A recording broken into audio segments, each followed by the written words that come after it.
皆さんこんにちは。今日はいただき物のスイカの皮を使ってお漬物を作っていきます。赤くて甘いスイカ、大家さんからいただきました。ありがとうございます。大家さん。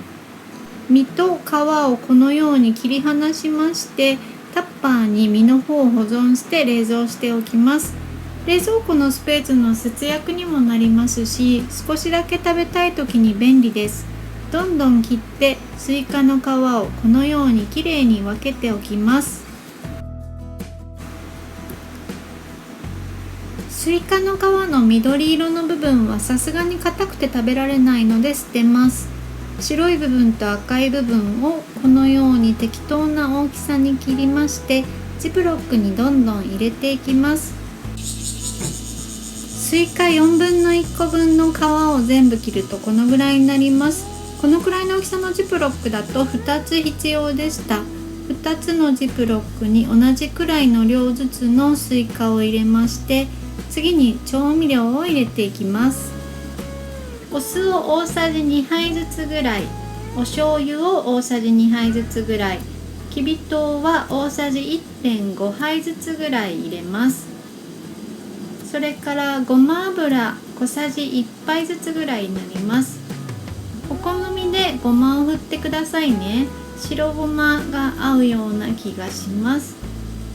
今回は入れませんが、輪切りのレモンを入れてもさっぱりして美味しくておすすめです。このお漬物の作り方は北海道出身の友人に習いました。スイカの皮はそれ自体の味があまりなく、きゅうりのような食感ですので、レシピ展開が意外とできます。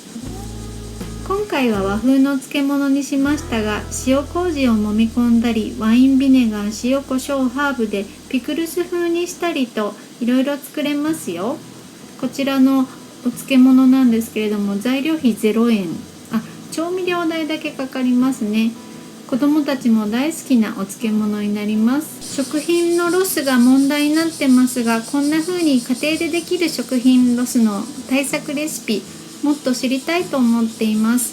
詳しい方がいたらぜひ教えてください。さて、ここからは恒例になりつつあります沖縄の風景というか日常のVlog みたいなのになります。セミのね、脱皮するところを見ちゃったの。でもこれ主人が見つけて呼んでくれたんで駆けつけたんですけど、駆けつけた時にはまだこうごうご動いてたんですけど、ずっとね、次の日になってもこのままだったので、どうやら死んでしまったらしいです。かわいそう。こちらはまあまあ近所にある海の見える図書館です。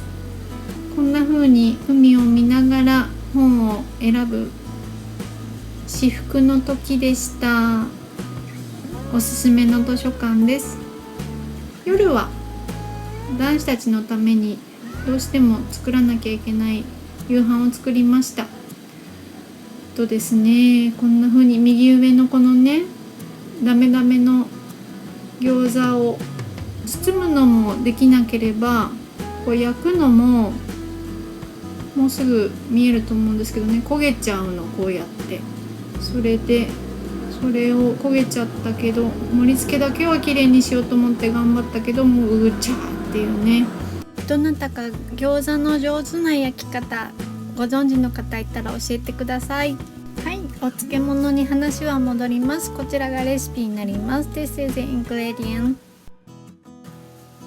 お口直しに最後は綺麗な海で終わります。今日もありがとうございました。 Thank you for watching. See you.